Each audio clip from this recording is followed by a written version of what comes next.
दुर्वासा जी कहते हैं, मुनि, श्रावण मास के शुक्ल पक्ष में एकादशी के दिन बुध व्रत करने का विधान है।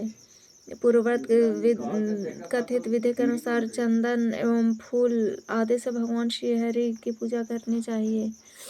ओम दामोदराय नमः, ओम ऋषिकेशाय नमः, ओम सनातनाय नमः, ओम श्रीवत्सधारणे नमः, ओम चक्रपाणय नमः, ओम हरे नमः, ओम मंजुकेशाय नमः तथा ओम भद्राय नमः। इन मंत्रों द्वारा क्रमशः भगवान बुद्ध रूपी श्री हरि के चरण कटी भाग, उदर, छाती, भुजाएं, कंठ, श्री एवं शिखा की क्रमशः अर्चना करनी चाहिए। इस प्रकार सम्यक रीति से पूजा कर पहले के भांति कलश स्थापित करें और दो वस्त्रों से आच्छादित करके उसके ऊपर संपूर्ण संसार को अपने उदर में धारण करने की शक्ति वाले देवेश्वर भगवान श्री हरि की स्वर्णमय प्रतिमा स्थापित करें। फिर विधान के अनुसार गंध पुष्प आदि से क्रमशः पूजन करें। तत्पश्चात पहले जैसे ही वेद और वेदांग के पारगामी ब्राह्मण को वह प्रतिमा दे दे। मुने यह विधि श्रावण मास के एकादशी व्रत की कही गई। इस प्रकार नियम के साथ यदि व्रत किया जाए तो उसका जो प्रभाव है होता है वह कहता हूँ, सुनो। प्राचीन समय के बाद इस सतयुग में नृग नाम से प्रसिद्ध एक प्रतापी नरेश थे, जिन्हें आखेट करने का बड़ा शौक था। अतः प्राय गहन वन में घूमते रहते थे। एक समय के बाद है वे घोड़ों पर चढ़कर किसी वन में बहुत दूर चले गए, जहाँ सिंह, बाघ, हाथी, सर्प और डाकुओं का निवास था। राजा नृप के साथ इस समय अन्य कोई सहायक भी न था। वे घोड़ों को खोल के एक वृक्ष के नीचे श्रम से थक कर सो गए। इतने में ही रात हो गई और 14,000 व्याधों का एक दल मृगों को मारने के विचार से वहां आया। व्याधों ने देखा कि राजा सोए हैं। उनके शरीर सोने और रत्न सुशोभित लक्ष्मी उनके अंग अंग की शोभा बढ़ा रही है। वे सभी अधिक तुरंत अपने सरदार के पास गए। उन्होंने सूचना दी कि स्वर्ण और रत्न के लोभ में पड़कर वह सरदार भी राजा ने मारने के लिए उद्यत हो गए और वे व्याध हाथ में तलवार लेकर उस सोए हुए राजा के पास पहुंचे।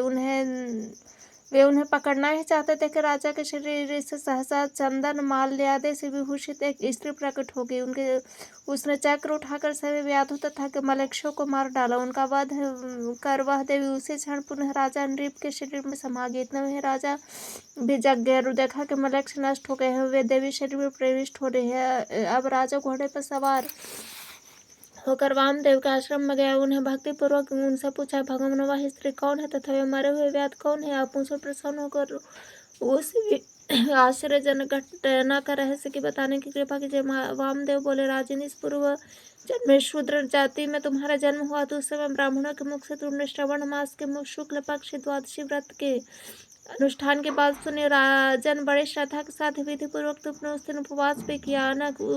उसी का परिणाम है कि इस असमय तुम्हें राज उपलब्ध हुआ। वही द्वादशी देवी संपूर्ण आपत्तियों से साकार होकर तुम्हारी रक्षा करती है। उसी के प्रयास से घोर पापी एवं निर्दयी मलेच्छ जीवन से हाथ धो बैठे। राजन, श्रावण मास की यह द्वादशी ही तुम्हारी रक्षिका। इतने में उतनी ही अपार शक्ति है। सहसा आप प्राप्त विपत्ति काल में भी तुम्हारी रक्षा हो जाती है। इसकी कृपा से तुम्हें राज्य का भी सुलभ हो गया। अब जो 12 मासों की द्वादशी कहते हैं उसके पुण्य का जो तो कहना ही क्या है। उसके प्रभाव से मानव इंद्रलोक तक पहुंच जाता है। दुर्वासा मुनि कहते हैं, मुनि, पूर्व कथित व्रतों की भांति ही भाद्रपद मास के शुक्ल पक्ष में जो द्वादशी होती है उस तिथि को कल की व्रत कहते हैं। इसमें विधि पूर्वक संकल्प करके देवादिदेव भगवान श्री हरि की इस प्रकार अर्चना करनी चाहिए। ओम कल्क्याय नमः, ओम ऋषिकेशाय नमः, ओम म्लेच्छ विध्वंसनाय नमः, ओम शितिकंठाय नमः, ओम खड्गपाणे नमः, ओम चतुर्भुजाय नमः तथा ओम विश्वमूर्तये नमः कहकर क्रमशः भगवान कल्कि के चरण, कमर, उदर, कंठ, भुजा, हाथ एवं सिर की पूजा करनी चाहिए। इसके बाद बुद्धिमान पुरुष पहले के समान ही सामने कलश स्थापित करके उस पर भगवान कल्कि की स्वर्णमयी निर्मित प्रतिमा स्थापित करके उसके ऊपर स्वच्छ वस्त्र लपेट कर चंदन और पुष्प से उस प्रतिमा को अलंकृत करे। पुनः प्रातःकाल उसे किसी शास्त्र के ज्ञाता ब्राह्मण को दे दे। मुनिवर, इस प्रकार यह व्रत करने पर जो फल प्राप्त होता है उसे सुनो। बहुत पहले काशीपुर में विशाल नामक पराक्रमी राजा थे। बाद में के गोत्र के व्यक्तियों ने उनके राज्य को छीन लिया। अतः वे गंधमादन पर्वत के पवित्र बद्री वन के क्षेत्र में चले गए तथा तप करने लगे। उसी समय किसी दिन श्री नर नारायण नामक पुराण एवं परम प्रसिद्ध ऋषि वहां पधार। उन दोनों देवताओं ने उन्हें, जिन्हें संपूर्ण देवता का नमस्कार करते हैं, जिनके आगे किसकी शक्ति काम नहीं चलती, उसी समय राजा विशाल ने देखा। मन में विचार किया, यह तो राजा बहुत पहले से यहाँ आया है और परम ब्रह्म परमात्मा विष्णु का निरंतर ध्यान कर रहा था। नर नारायण को प्रसन्न होकर उस निष्पाप नरेश से कहा, राजेंद्र, हम लोग तुम्हारे कल्याण कामना से वर देने आए हैं, तुम कि हमसे कोई वर मांग लो। राजा विशाल ने कहा, आप दोनों कौन है? यह मैं नहीं जानता, फिर भी किसके सामने वर मांगने की प्रार्थना करूं? मैं जिनकी आराधना करता हूं, मेरी उन्हीं स्वर प्राप्ति की हार्दिक इच्छा है। राजा के इस प्रकार कहने पर नर नारायण ने उनसे पूछा, राजन, तुम की आराधना करते हो अथवा कौन सा वह वर पाने की इच्छा है? हम लोग जानना चाहते हैं, तुम इसे बताओ। ऐसा पूछने पर राजा विशाल बोले, मैं भगवान विष्णु का आराधना करता हूँ। फिर वे चुपचाप बैठ गए। तब नर नारायण ने पुनः उनसे कहा, राजन, उन्हीं की देवर्षि के पास हम तुम्हें वर देने के लिए आए हैं, तुम वर मांगो, तुम्हारे मन में क्या अभिलाषा है? राजा विशाल ने कहा, अनेक प्रकार की दक्षिणा से संपन्न होने वाले यज्ञ करके मैं भगवान यज्ञेश्वर की उपासना करना चाहता हूँ, आप वर देकर इसे मनोरथ को पूर्ण करें। उस समय राजा के पास नर और नारायण दोनों महाभाग विराजमान थे। उनमें से नर ने कहा, ये भगवान नारायण है, अखिल जगत को मार्ग दिखाना इनका प्रधान काम है, संसार की सृष्टि करने में निपुण ये प्रभु मेरे साथ तपस्या करने के विचार से इस बद्री वन में आए हैं। मत्स्य, कलक्षप, वराह, नरसिंह, वामन और परशुराम, इन सब रूपों में पूर्व समय में इनका अवतार हो चुका है। इनकी शक्ति अपरिमेय है। फिर ये भगवान दशरथ जी के घर में राजा राम हो, उस समय उनका रूप महान आकर्षक था। उस समय मलेच्छ राक्षसों को मारकर पृथ्वी का भार दूर कर सुख किया था। कभी पापियों से भयभीत होकर नर समुदाय ने इनकी स्तुति की थी। उस अवसर पर उन्होंने नरसिंह रूप से अवतार लिया था। बलि को मोहने के निमित्त वाम तथा क्षत्रियों के हाथ से राज्य वापस करने के लिए परशुराम बन चुके हैं। दुष्ट शत्रुओं के दमन करने के लिए इन्होंने कृष्ण का अवतार धारण किया था। पंडित जन इनकी उपासना करते हैं। यदि पुत्र प्राप्ति की कामना हो तो बुद्धिमान पुरुष इनके बाल कृष्ण रूप की उपासना करे। रूप की इच्छा करने वाले इनके बुद्धावतार की तथा शत्रु का संहार चाहने वाला कल के अवतार की उपासना करे। यह संशय शून्य सिद्धांत है। इस प्रकार की बातें स्पष्ट करके मुनिवर नर ने राजा विशाल को भगवान श्रीहरि की वह द्वादशी बतला दी। वे राजा इस व्रत को संपन्न करने में संलग्न भी हो गए। फलस्वरूप वे चक्रवर्ती राजा हुए। मुने उन्हीं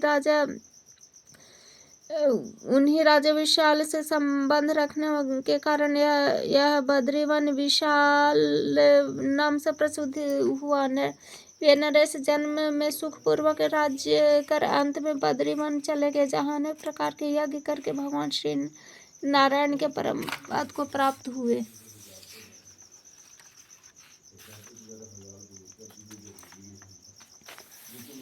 द्वादशी व्रत।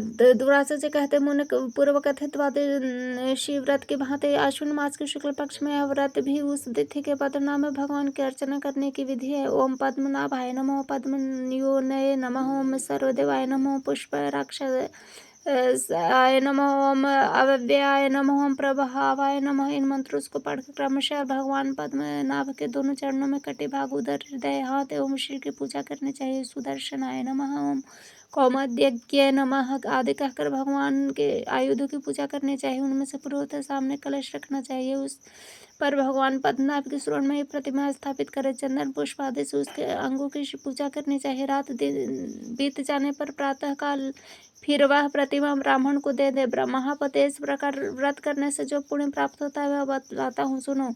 सतयुग के बाद भद्राक्ष नाम से विख्यात एक शक्तिशाली राजा था, जिनके नाम पर भद्राक्ष वर्ष प्रसिद्ध हुआ। एक बार कभी अगस्त मुनि उनके घर आए, कहने लगे, राजन, मैं 7 रातों तक तुम्हारे घर निवास करना चाहता हूँ। राजा भद्राक्ष ने सिर झुकाकर मुनि को प्रणाम किया और कहा, मुनिवर आप अवश्य निवास करें। राजा भद्राक्ष की सुंदरी रानी नाम कांतिमती थी। उसका तेज ऐसा था मानो 12 सूर्य एक साथ प्रकाश फैला रहे हो। इस प्रकार राजा की 500 सुंदरियां भी थी, जिनका मत व्रत संयमित था। सुंदर स्वभाव वाली वे सौते दासी के भांति प्रतिदिन कार्य में संलग्न रहती। कांतिमयी को ही राजा की पटरानी होने का सौभाग्य प्राप्त है। एक बार उस रूप और तेज से संपन्न कल्याणमयी कांतिमयी अगस्त्य मुनि की दृष्टि पड़ी, साथ ही उसके भय से कार्य में तत्पर रहने वाले सुंदरी सौतों को भी उन्होंने देखा। राजा भद्राशु ने तो रानी कांतिमयी को प्रसन्न मुख को प्रतिक्षण देखता ही रहता था।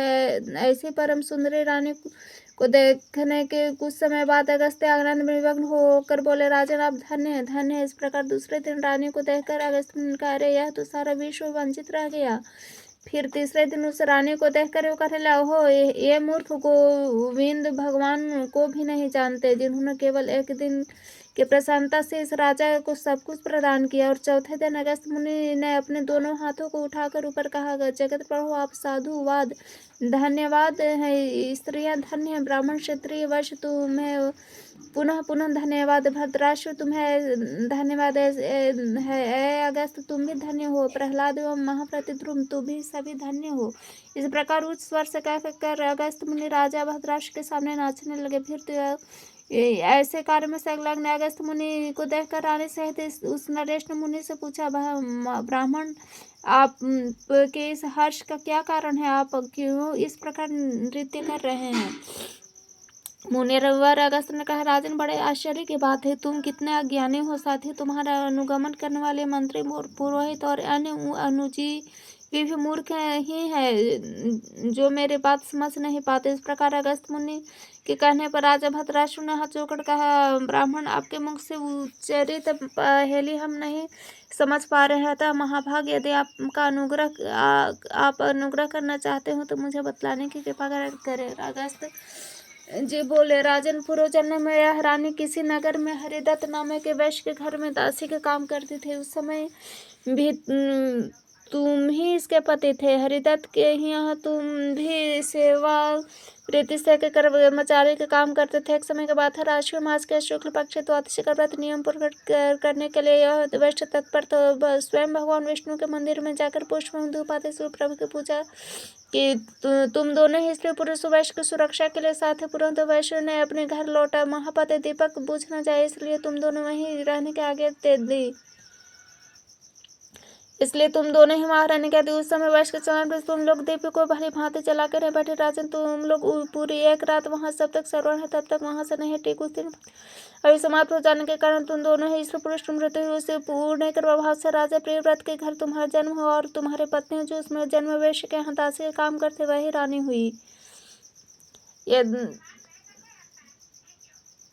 यह दीपक दूसरे का था। भगवान विष्णु के मंदिर में केवल उसे प्रज्वलित करने का काम तुम्हारा था। यही उसका ऐसा फल है कि फिर जो अपने द्रव्य को श्रीहरि के सामने दीप प्रज्वलित करे उसका जो पुण्य है उसकी संख्या तो हो ही नहीं सकती।